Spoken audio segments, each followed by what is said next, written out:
What's good, YouTubers and YouTubettes? This is JBsports back again with another one. Unified heavyweight champion Anthony Joshua, nicknamed AJ, is in negotiations with former undisputed cruiserweight champion AJ-Usyk. Now his promoter Eddie Hearn, aka Eddie the Con Artist, has been saying in his last couple of interviews that if they can't come to some kind of agreement with AJ-Usyk, they're not going to purse bid and they will vacate the WBO title. They will vacate the WBO belts. You know, Eddie Hearn goes on to say, look, you know, that's all it seems like Anthony Joshua has been fighting is mandatories. You know, he got so many belts. You know, he got 3 of the 4 major belts. Every time you look up, he's got to fight a mandatory. He's not free to take voluntary defenses. He's not free to dictate who he fights. He's basically at the mercy of the governing boxing organizations. You know, they got to tell him who to fight. You know, oh, your WBO mandatory is up. Now your IBF mandatory is up. Now your WBA mandatory is up. You know, by that time, a year and a half to pass by. You know, you fight mandatories. You're not able to fight other more appealing opponents that might not be ranked #1 in a particular governing body organization. But that ain't nothing but smoke and mirrors, people. That ain't nothing but a camouflage, once again, by Eddie Hearn. That's why I call him Eddie the Con Artist. You think I'm just calling him Eddie Con Artist just to, you know, call him that just to, you know, because I don't like Eddie I go by actions. I don't prejudge nobody. I don't just look at somebody and say, oh, they're a con artist. No, I go by actions. And his actions is he's a con artist. And he's conning the public again in this situation. It ain't got nothing to do with AJ want to be free and clear of mandatories. And it really ain't got that much to do with going to a purse bid. Well, it got something to do with going to a purse bid because he don't want another promoter coming in bidding on the fight and stealing the fight away from Matchroom Boxing. So that is part of it. But the main reason why they threatening to vacate the WBO belt is the rematch clause. See, when you're a mandatory, you don't have to sign a contract with a rematch clause. You can fight the champion, beat the champion, and ride off into the sunset and fight another opponent. You don't have to give him a rematch. You're not obligated to give him a rematch because you put yourself in a position to become mandatory. That means #1 in a particular governing body organization. So that's the problem. That's the real reason that Eddie Hearn is threatening to vacate the WBO belts. He wants AJ-Usyk, despite being a mandatory and despite not having to do this, he wants AJ-Usyk to sign a contract with a rematch clause. If he beats Anthony Joshua, he has to give Anthony Joshua an immediate rematch. And that's the crux of the issue here, ladies and gentlemen. So miss me with that. I don't want to be a slave to the WBO. I don't want to be a slave to the WBA. I don't want to be a slave to the IBF. I don't want them telling me who I'm supposed to fight next. I want to be free and clear. I've done that for the last several years. So I'm beyond that. You know, painting that rosy picture. But in all actuality, Eddie Hearn ain't got a lot of confidence in you, AJ. Because if he did, he would just negotiate the fight like it's supposed to be negotiated. He's the mandatory. Y'all negotiate. If it don't come to some sort of agreement, you go to a purse bid, and everybody that wants to bid on it, you know, the PBC, Top Rank, Golden Boy, and even Matchroom Boxing can bid on the fight. It goes to the highest bidder without the rematch clause. And that's the crux of the issue, ladies and gentlemen.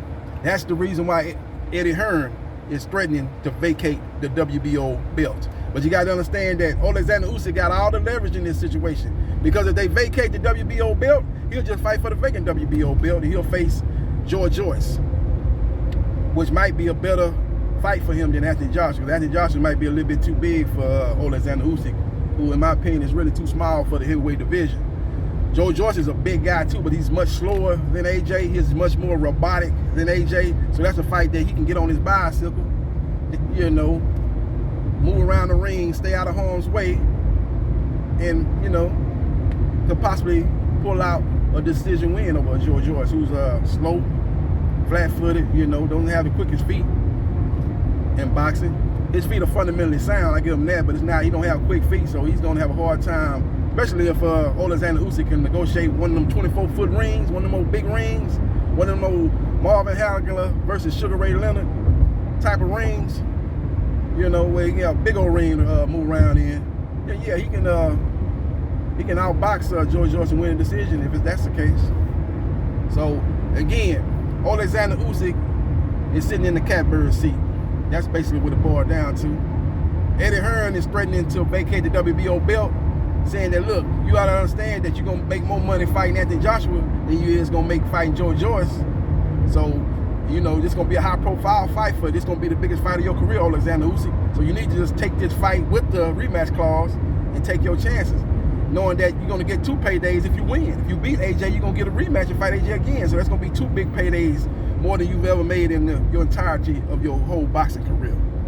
That's the message that Anthony Hearn, that's the message that Eddie Hearn is gonna tell Team Usyk. But Team Usyk can say, look, like Deontay Wilder told them when they was asking for step-aside money, they can say, look here, it ain't about that money. Our money ain't good money. I'm chasing legacy. I'm chasing a belt. I want to become one of the few that have done it in the history of boxing. That is to win a belt in cruiserweight and win another belt at heavyweight. Who's done that in the past? A couple of people names that come to mind. What, Evander Holyfield? I think he was a champion at cruiserweight. No, I don't even think Holyfield was. He was champion at light heavyweight, and then he got a belt at heavyweight. So I don't even think it's been done too many times. Champion at cruiserweight and then become a champion at heavyweight. If it has been done, it's been done very, very few times. Not even times I don't even remember. I can't even recall a guy that won a belt at cruiserweight and then go on to win a belt at heavyweight. You know, so that's something that'll add to his legacy. That being Alexander Usyk, who right now is on a path to becoming a Hall of Fame fighter. You know, if he retired today, he probably would be a Hall of Fame fighter because he was undisputed at cruiserweight. So he's got all the leverage, ladies and gentlemen. He can tell Eddie, hell no, I don't want no rematch clause. I'm a mandatory. You can't force a rematch clause upon me. You got to fight me or vacate the belt. No rematch clause. Winner take all. We'll win that fight, walk away with all the belts. End of story. Ain't gonna be no rematch clause. It could be a rematch, but it's to my discretion. Ain't gonna be no forced rematch. It's gonna be a rematch to my discretion. I can move on and fight other fighters, or I can give you another opportunity. But it ain't gonna be in the contract. So Alexander Usyk is sitting with all the cards. He's got the hand. You know, he got the ace of spades. He's got a royal flush, basically, that he can put on that table. Eddie Hearn has got a hope that he can bluff him into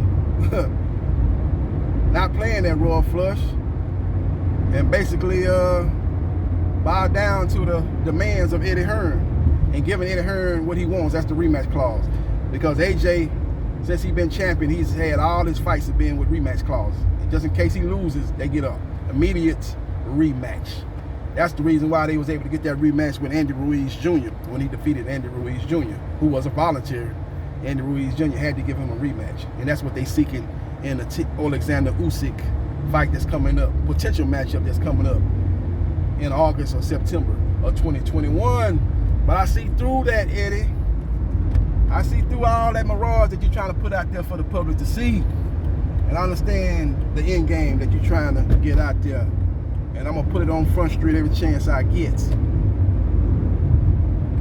So let me know your thoughts, everybody, about Eddie Hearn basically holding out for a rematch clause and pressuring Team Usyk to accept the rematch clause, that they'll be willing to vacate the WBO belts and move on with potential matchups with Andy Ruiz Jr. or Dillian White, which would be a big domestic level matchup over there in the UK. Let me know your thoughts and hit the like button if you like the content of this video. And subscribe to JB Sports, the man, the myth, the legend.